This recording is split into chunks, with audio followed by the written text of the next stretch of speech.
Alléluia, que le nom du Seigneur soit béni. Amen. Aujourd'hui, le Seigneur m'a inspiré pour parler de quelque chose. Le titre sera « La requête de l'homme riche en enfer a été accordée à cette génération ». Je sais que vous vous demandez déjà de quoi elle veut parler aujourd'hui. La requête de l'homme riche. Qui est l'homme riche? Qu'est-ce qui se passe? Amen. Je vais d'abord commencer par vous raconter une histoire, un témoignage que j'ai écouté à l'Internet. Le titre du témoignage, c'est en anglais. Ça veut dire « Raised from the dead ». Ça signifie « revenu à la vie ». Et c'était dans une croisade au Nigeria de l'évangéliste Renard Bonke. Je ne sais pas si vous avez déjà vu le témoignage, mais c'est très, très puissant. Il s'agit du témoignage d'un monsieur, il s'appelle Pasteur David Ekechukwu. C'est un Nigérien. Ce monsieur, il avait eu des histoires avec sa femme au moment où il devait aller à un séminaire. Maintenant, le problème n'avait pas été réglé. Il n'était pas d'accord avec sa femme. Il est parti bien faire son séminaire et il est revenu. Quand il est revenu, il y a eu encore, je ne sais pas si c'est le même problème ou bien d'autres problèmes. Et la réaction de sa femme l'a tellement choqué. Il a dit que cette réaction que la femme a eue, ça l'a tellement humilié. C'est comme si la femme l'avait giflé en public. Et donc, il était fâché. Il a pris sa voiture. Il a commencé à sortir de la maison. Et il a dit que sa femme est venue lui demander pardon plusieurs fois. Il ne l'a pas écouté. Je ne sais pas si c'est le même combien de jours après. Il a pris sa voiture et il devait aller faire des courses. Mais sur ce chemin, il est en train de réfléchir. Qu'est-ce que lui peut faire pour se venger à sa femme, quoi? Qu'est-ce qu'il peut faire pour faire mal à sa femme par rapport à ce que sa femme lui a fait? C'est dans ça qu'il a eu un accident. Il est tombé. Il a été gravement blessé. Il a fait appel à sa femme qui est venue, on l'a pris pour l'amener à l'hôpital. Pour rendre la longue histoire courte, à cause du temps, le monsieur, il est mort à l'hôpital. Quand il est mort et qu'on a informé sa femme a eu une conviction que selon la parole de Dieu dans Ésaïe, je ne me rappelle plus le verset, mais ce verset-là dit que elle ne va pas souffrir de deuil. Donc, elle a commencé à rappeler cette parole-là à Dieu pour dire que tu as dit que je ne vais pas souffrir de deuil. Comment mon mari est mort, mon mari ne peut pas mourir. Ils sont allés, les gens ont tout fait. Elle est partie voir tout ce qu'il fallait voir pour leur dire non, mon mari là, il n'est pas mort. Il va revenir à la vie. Et elle a fait des recherches et elle a vu qu'il y avait l'évangéliste Bonke, Renard Bonke, qui devait être dans un endroit dans leur pays pendant cette période. Et elle a eu la conviction qu'elle devait tout faire pour emmener son mari là-bas. Entre-temps, tout le monde disait que non, c'est une femme qui souffre, c'est pour cela qu'elle parle comme ça, il ne faut pas l'écouter. Mais elle était convaincue que Dieu allait ramener son mari à la vie. Les gens ne l'écoutaient pas. Ils ont amené l'homme là à la morgue. Il a fait 2 nuits ou 3 nuits là-bas. Ils lui ont mis formol dans son corps pour que son corps ne pourrisse pas. Ils ont fait toutes sortes de choses pour s'apprêter à son enterrement. La femme, elle a tout fait. Elle est partie avoir une permission des autorités pour qu'on prenne le corps de son mari pour l'envoyer chez Bonke à la croisade. Effectivement, quand ils sont arrivés, l'ambulance est arrivée avec un cercueil avec quelqu'un qui est mort dedans. Les gens n'ont pas voulu qu'ils fassent rentrer ce cercueil-là à l'intérieur. Donc, finalement, avec les négociations, ils ont accepté que le monsieur, son corps sorte du cercueil et qu'on transporte son corps là pour amener en bas dans le basement, dans le soubassement de la maison où on faisait la croisade. C'est là-bas qu'ils étaient et il y a certaines personnes qui sont venues prier autour de lui. Mais la puissance de l'esprit là-bas, l'onction était tellement fort que le monsieur, il s'est relevé. Dieu l'a ramené à la vie. Je vous dis, si vous pouvez écouter ce témoignage, si vous pouvez trouver ça en anglais, il faut trouver ça en anglais. Et c'est ce monsieur, lorsqu'il était mort, le Seigneur avait envoyé 2 anges pour l'envoyer. Il allait au ciel et il allait en enfer. Et que lorsqu'il est arrivé en enfer, les anges là l'ont amené dans un endroit où les pasteurs qui n'ont pas suivi la voie de Dieu, les faux pasteurs étaient en train de souffrir. Eux tous, ils criaient, on l'appelait, on lui demandait pardon de les sauver. Mais lui, il ne pouvait rien faire. Maintenant, à la fin de l'histoire, un ange, lui-même, il a commencé à avoir peur parce qu'il a cru que c'est là-bas on devait le mettre. Il a commencé à pleurer. Et l'ange là lui a dit, si ta mort actuelle là, c'était le temps que Dieu avait prévu pour toi, si ta vie était finie, le temps que Dieu t'a donné sur ce monde, dans le monde là, si c'était fini aujourd'hui, voilà l'endroit où tu devais rester avec ces autres pasteurs là. Le monsieur a pleuré, demandé pardon. Et est-ce que vous savez pourquoi il partait là-bas alors qu'il était un vrai serviteur de Dieu? Il n'avait pas pardonné à sa femme. Parce qu'il n'a pas pardonné à sa femme. Et c'est ce que les anges lui ont dit. Maintenant, c'est lui que quand Dieu l'a envoyé au paradis, le Seigneur lui a dit, la requête de l'homme riche en enfer a été accordée à cette génération.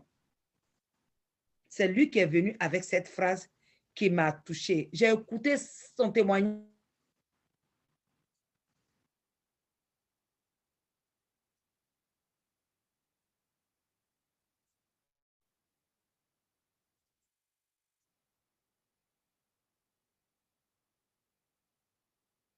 À 31. Luc 16, verset 19 à 31. Luc 16, verset 19 à 31.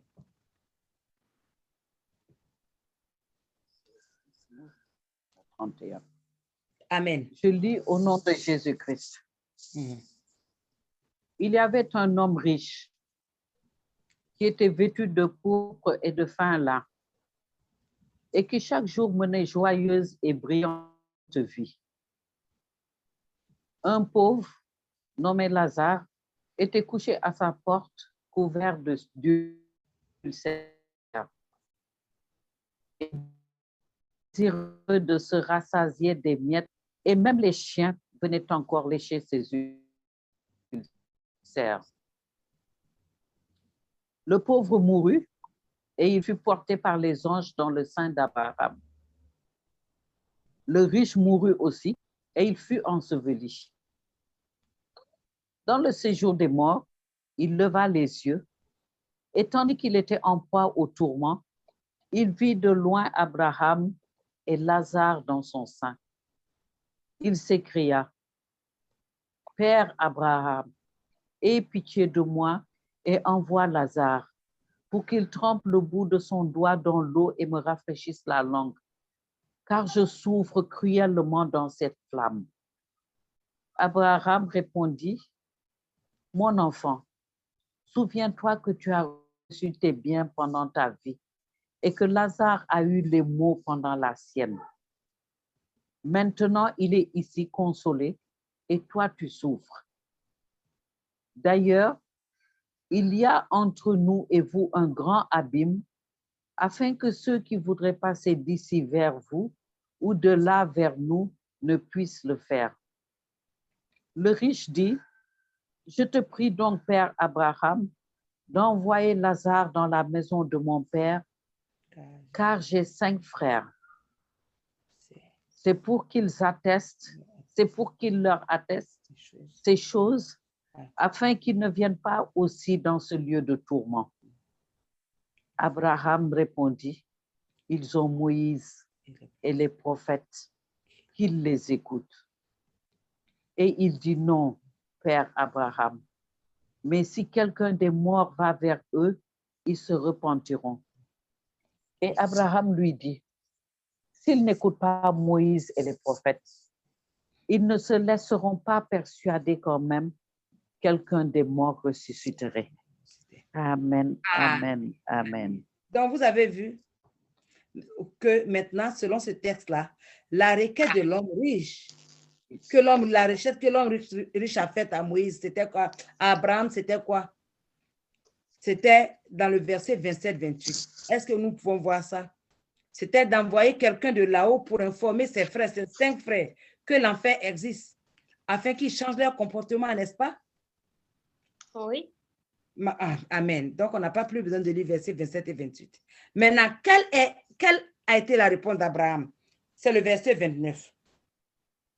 Maman, tu peux lire encore?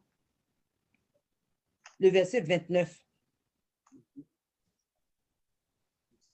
Okay. Amen. Bon, je crois que je vais lire. Je vais lire. Le verset...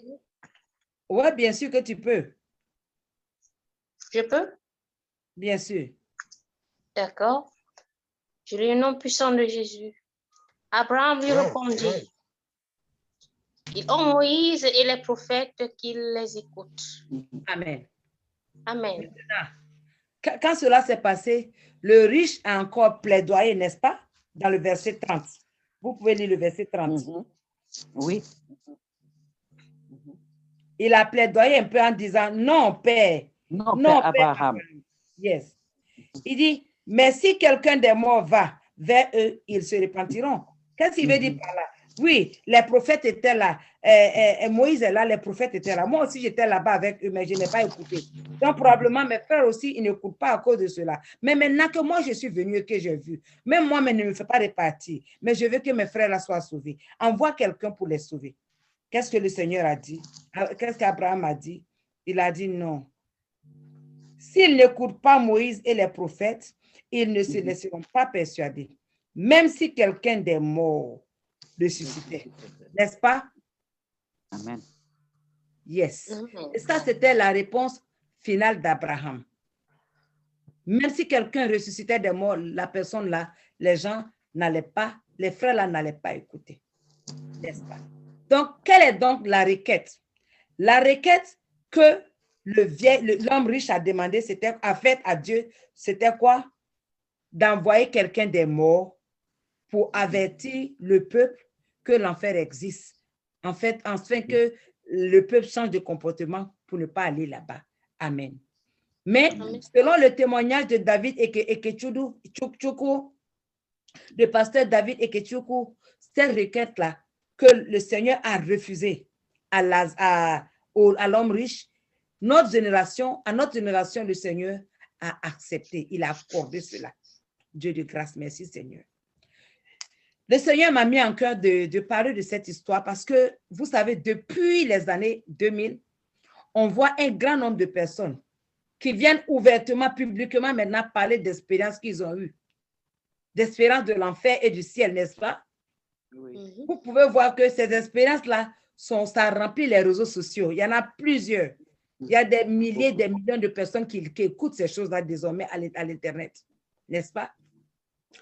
Pourtant, quand tu lis selon la Bible, c'est dit que non, ce n'est pas acceptable. Dieu est comme cela, n'est-ce pas? Nous allons continuer. Au début, en fait, même moi-même, je ne croyais pas à ces histoires, mes frères et sœurs. Je ne croyais pas à ces histoires. Et vous savez pourquoi? Lisons Hébreux 9, verset 27. Vous allez voir pourquoi je refusais de croire à cela. Hébreux 9, verset 27.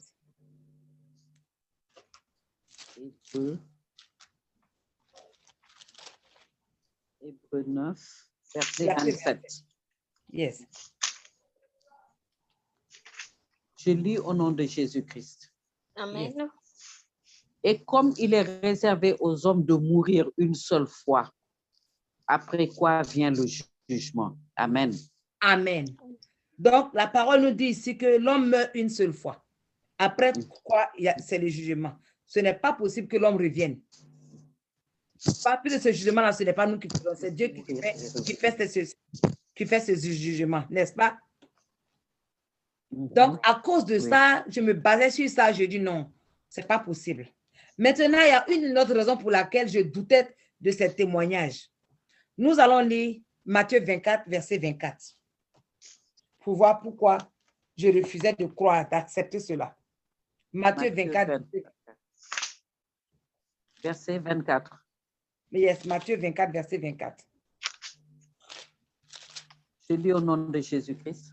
Amen. Amen. Car il s'élèvera de faux Christ et de faux prophètes.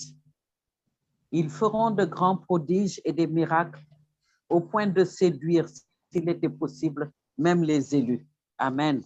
Amen. Donc, vous avez vu ici, il y aura beaucoup de faux prophètes qui pourront même séduire, même les élus. Donc, ça signifie que à la fin des temps, le niveau de séduction sera tellement haut que même les élus, c'est-à-dire ceux que Dieu même a choisis, ceux à l'intérieur de qui Jésus-Christ de Nazareth lui-même vit, ces gens-là, ils pourraient tomber et puis perdre leur salut. Vous comprenez? Donc, quand c'est comme ça, j'ai commencé à me demander, est-ce que ce phénomène qu'on a vu,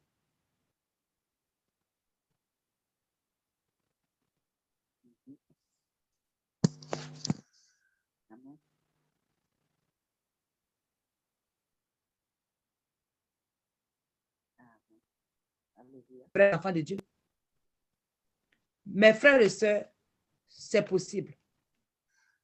C'est possible. C'est possible. Parce que vous savez, selon les témoignages qu'on a écoutés, qu'on a vus, même la Bible nous le dit, Satan, il est un copieur. Il imite tout ce que Dieu fait. Satan est allé copier jusqu'au paradis de Dieu.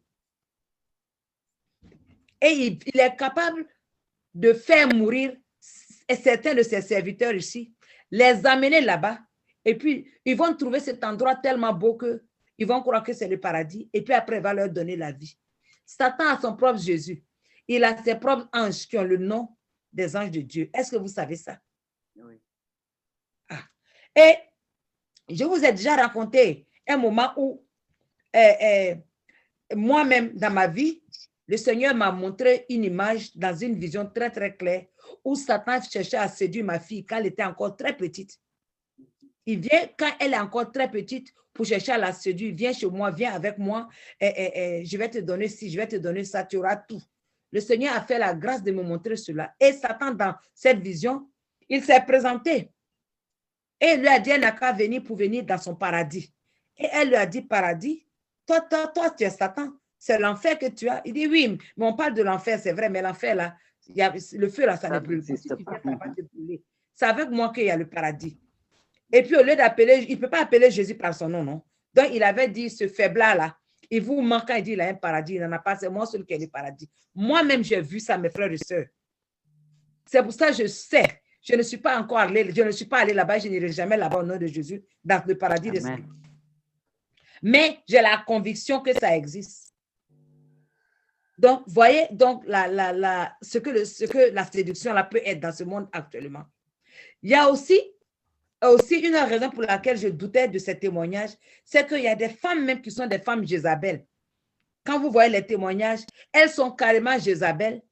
Elles sont maquillées avec des tatous, elles ressemblent carrément à Satan. Et puis, elles vont donner ce témoignage aussi, qu'elles sont parties au ciel et en enfer. Est-ce que vous savez ça? Si vous n'avez pas encore vu, commencez à chercher les témoignages là. Vous allez voir des gens même qui sont encore dans la sorcellerie, qui parlent de ça. N'est-ce pas? Et puis encore, autre chose qui me faisait douter de cela, c'est que il y a beaucoup de personnes qui disent avoir eu cette expérience. Et puis ils reviennent, pendant quelque temps, ils ont une bonne vie. Après, tu vois, ils vivent dans la débauche. Est-ce que vous avez vu ça aussi? Je vous dis, retenez ce que je dis là, parce que c'est très important. C'est Dieu qui a voulu que j'en parle. Peut-être qu'il y a quelqu'un qui est en train d'écouter ces choses-là et qui se laisse tomber dedans, qui ne comprend pas et qui a encore de la confusion. Donc, le Seigneur m'a...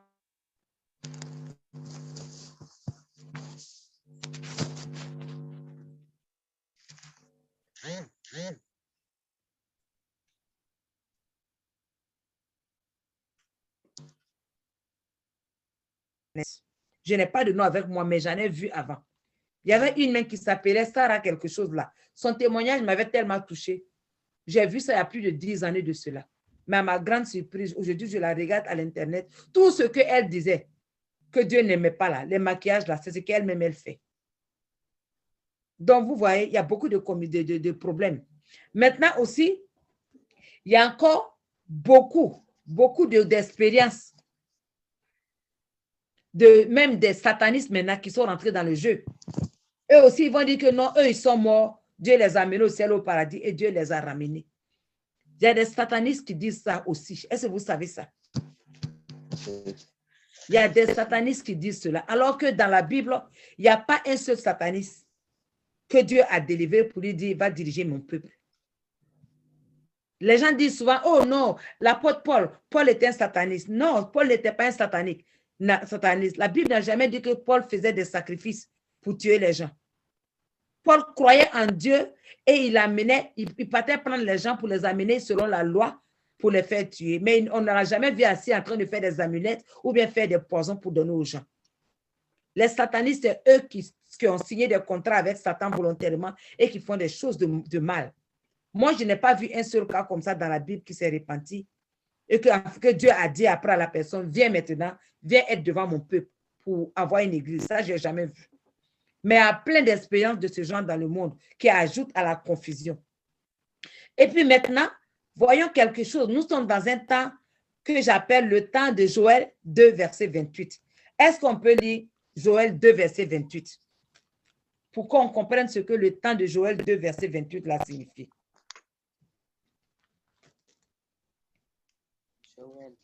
Joël 2, verset 28.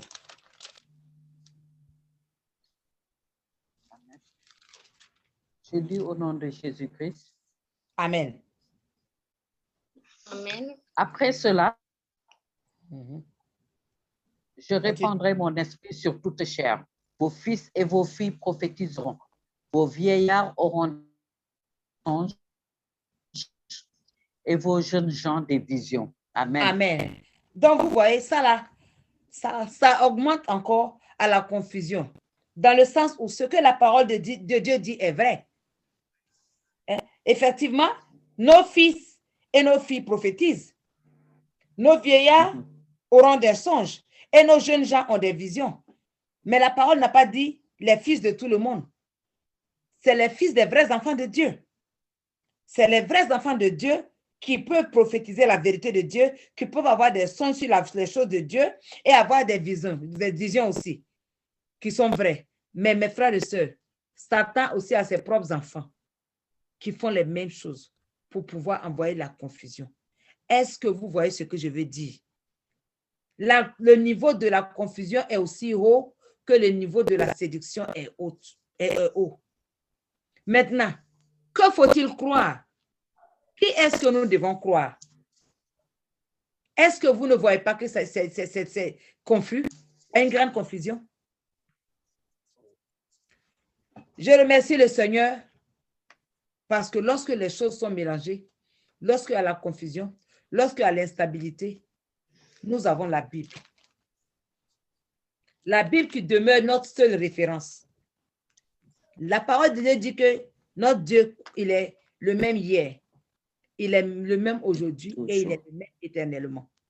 C'est lui qui a écrit sa parole, qui a écrit dans la Bible.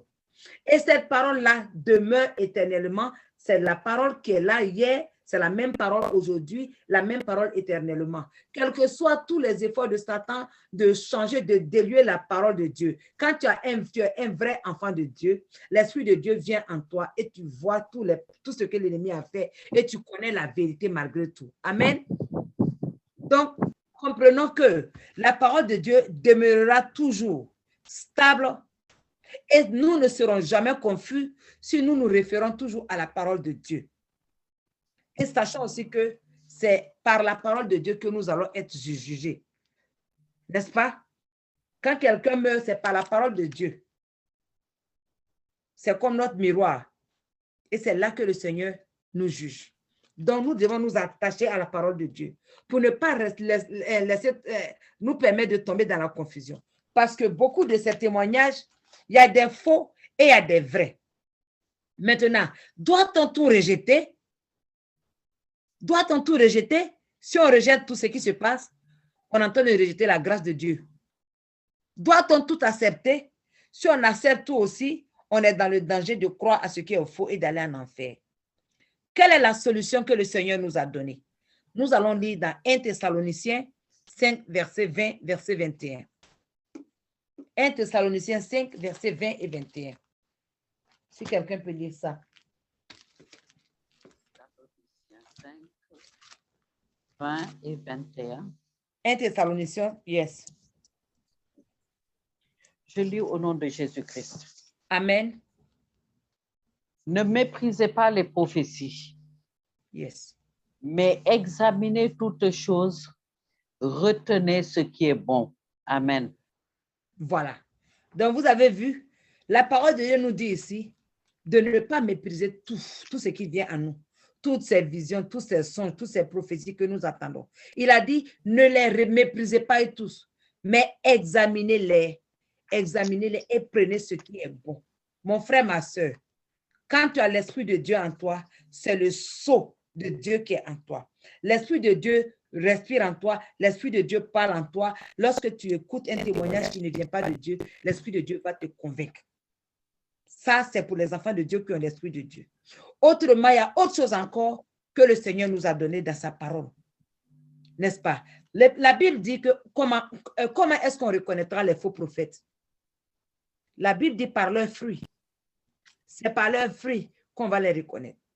Ce qui signifie, quand vous écoutez les témoignages de quelqu'un de ce genre, allez-y dans YouTube, allez-y dans Facebook, essayez de voir s'ils ont une page, essayez de voir ce qu'ils ont fait là-bas, ce qu'ils font là-bas. Priez aussi que le Seigneur vous montre des éclairages. Parce qu'il y a certaines personnes qui étaient dans le monde, quand ils sont quittés, ils n'ont pas fini d'enlever toutes leurs mauvaises choses. Il y en a aussi qui n'enlèvent pas tout simplement. C'est par là qu'on commence à avoir le doute. Dès que tu as un petit doute dans ce cas, tu te recules de cette personne. Parce que c'est l'Esprit de Dieu qui te met ce doute dans le cœur. Et puis, autre chose, lisons Galates 5, verset 22. C'est le fruit de l'Esprit par lequel on reconnaît qui est le vrai enfant de Dieu, qui est en train de nous parler et qui n'est pas le vrai enfant de Dieu. Et c'est par là on va voir qu'est-ce que je dois rejeter, qu'est-ce que je dois accepter. Vous voyez, même les vrais enfants de Dieu, souvent en parlant, il y a des paroles, ils ajoutent leur chair, la chair, leur...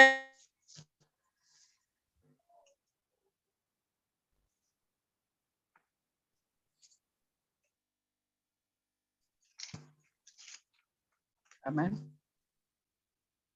Galates 5, verset 22. Et qui n'est pas vrai enfant de Dieu. Galates 5, verset 22. Je lis au nom de Jésus-Christ. Oui, il faut Mais dire, le maman. fruit de l'esprit, c'est l'amour, la joie, la paix, la patience, la bonté, la bénignité, la fidélité, la douceur, la tempérance. Amen. Amen. Donc, vous voyez toutes ces choses. Ça, c'est des choses qu'on doit chercher dans leur caractère. Et cela peut se voir comment? Je vais vous parler de quelque chose que j'ai vu. Il y a un monsieur qui a donné son témoignage sur la sanctification et les dépouillements. Et il disait aux gens de sortir de là et il a parlé d'un démon qu'il a chassé. Et c'est là qu'il a vu que vraiment les gens doivent se débarrasser de toutes les affaires, toutes les choses de Jézabel. Et quand il a posté ça, moi, il dit, ah, mais celui-là, c'est un vrai enfant de Dieu. Attends, je vais lire pour voir les commentaires. Et j'ai vu, il y a quelqu'un qui a répondu d'une certaine façon. Ce n'était pas une façon très polie, mais lui disait que tu es en train de détourner les gens au lieu d'enseigner sur le salut, la conviction du péché et puis la repentance. Tu es en train de prêcher sur des choses qui n'aident même pas les gens pour aller au ciel. Et le monsieur, il a répondu, à ma grande surprise. De toute façon, il a insulté le jeune là. J'étais choquée. J'ai dit, hey! J'ai dit, ah, ça là, c'est soit la chair du monsieur, soit le monsieur n'est pas un vrai enfant de Dieu. Et ça, pour moi, c'est suffisant pour que je n'écoute plus ce que ce monsieur dit. Est-ce que vous savez ça? Donc, c'est une façon de voir. Est-ce que la personne là, sa vie là, c'est un fruit de l'esprit? Parce que si l'esprit vit en toi, c'est que l'esprit, son fruit va se manifester en toi, n'est-ce pas? Maintenant, oui. Amen.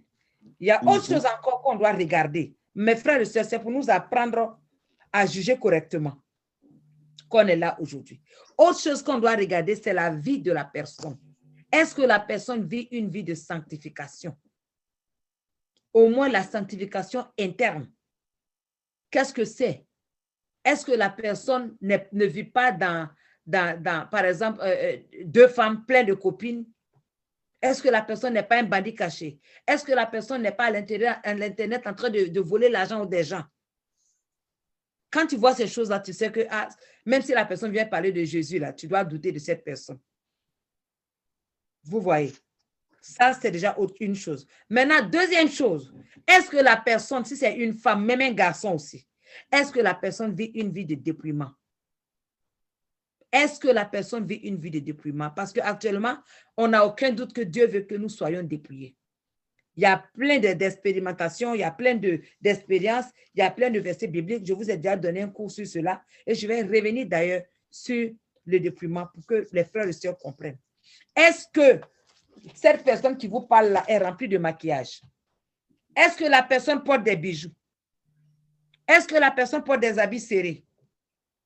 Est-ce que la personne est attirée par les grandes choses de marque seulement dans ce monde? Quand vous voyez ça, vous devez comprendre que la personne là a encore du Jézabel. Comprenez cela, mes frères et sœurs. Ça veut dire que la personne là n'est pas encore complètement sauvée. Ça veut dire que la personne a de la chair. Donc, Jézabel a la porte d'entrée et de sortie dans la vie de cette personne. Et donc, lorsque la personne donne son témoignage, c'est possible que ce soit Jézabel encore qui est en train de parler derrière. Et même si la personne dit de bonnes choses, je vous dis souvent, ce qui se passe, c'est que spirituellement, ce qui sort de sa bouche, ce n'est pas ce que physiquement nous on entend. Il y a d'autres choses qui sont cachées derrière. Il y a des démons qui viennent avec toutes leurs paroles qu'ils donnent. Est-ce que vous savez qu'actuellement, Satan permet à ses serviteurs de prêcher sur le dépouillement et la sanctification? Parce qu'il sait le message subliminal qui est caché derrière. Donc, ma soeur, mon frère, si tu n'es pas dépouillé, sors des choses de Jézabel. Et puis, vis une vie de dépouillement et de sanctification devant le Seigneur. Vous voyez, je vais continuer un peu. Je sais qu'on allait un peu dans l'heure, mais c'est très important que je finisse ce message-là. En revenant à l'histoire de Lazare, comprenons qu'au temps de Lazare, il n'y avait pas le sang de Jésus. Il n'y avait pas l'Esprit de Dieu dans tout le monde. Donc, cela pourrait être la raison pour laquelle Abraham a dit, même s'il retourne, même si on envoie quelqu'un de mort pour aller là-bas, ils ne vont pas croire. Parce que c'est seulement les serviteurs de Dieu qui ont la présence de Dieu en eux. C'est eux qui avaient l'Esprit de Dieu en eux. Mais si ces gens-là, les gens n'ont pas... si ces pasteurs, ces prophètes, le peuple, les 5 frères et les autres personnes n'ont pas écouté, pourquoi est-ce que ces gens-là, ces frères-là allaient, même si quelqu'un venait des morts, ils vont l'écouter? Parce qu'eux-mêmes n'ont pas le sang de Jésus. Ils n'ont pas l'Esprit de Dieu en eux. Ils n'avaient pas la capacité même de comprendre cela, mon frère, ma soeur.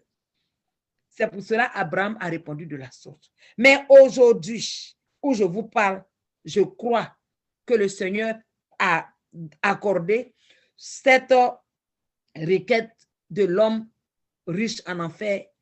Dieu a accordé ça pour nous. Parce que Jésus est venu, il est mort pour nous, il a versé son sang, son esprit vit en nous. Donc, si un homme qui est mort revient pour parler à quelqu'un qui a entendu parler de Jésus, c'est pour cela que c'est important d'évangéliser. Même s'il a entendu parler de Jésus une seule fois. Lorsque la personne qui est morte sort de là et la personne vient et que la personne nous parle, ça fait quelque chose en nous. L'Esprit de Dieu parle à ces gens, même de l'extérieur. L'Esprit de Dieu est en train d'attirer les gens. Et donc, avec l'Esprit de Dieu qui est présent dans ce monde, un peu partout, dans tous les endroits, si ces 5 personnes-là, ces 5 frères-là vivaient dans ce moment actuel-là, je crois que Dieu allait dire, fais-les venir. Il allait enlever des gens de la mort pour venir. Mais Dieu ne l'a pas fait. Mais nous, aujourd'hui, on a une grâce que les autres n'ont pas. N'est-ce pas? Nous avons la présence de Dieu en nous. Et nous avons le sang de Jésus en nous. Donc, on n'a plus de justification. On n'a plus d'excuses pour rester dans le péché. N'est-ce pas? On n'a plus d'excuses. Donc, moi, je crois, j'ai vraiment cru au témoignage du pasteur David Ekechukwu. Et j'aimerais, si vous avez la possibilité de rechercher, retrouver ça pour écouter, je crois que ça va vous aider aussi. N'est-ce pas? Donc, comprenons que pour cette génération, le Seigneur nous a fait cette grâce. Seulement, Satan, dans son imitation, vient et il a mené beaucoup de poison dedans, en sorte qu'on ne sait pas qui dit la vérité, qui ne dit pas la vérité. Mais pour celui qui a écouté le message que l'Esprit de Dieu a voulu que je donne aujourd'hui, la personne comprend désormais comment faire et comment agir devant ce phénomène de tant de témoignages que nous voyons à côté. Et retenons aussi que nous là, Dieu nous a accordé cela pour que désormais, on sache ce qui se passe dans l'au-delà et que nous arrangeons nos vies par rapport à la sanctification, par rapport au dépouillement, que nous soyons convaincus du péché, que nous passons par la repentance, que nous nous donnons à Jésus et que nous suivons maintenant la voie de Jésus en lisant la parole de Dieu, en méditant la parole de Dieu et en mémorisant la parole de Dieu. Alléluia. Soyez bénis au nom puissant de Jésus de Nazareth. Amen. Amen. Amen. Amen.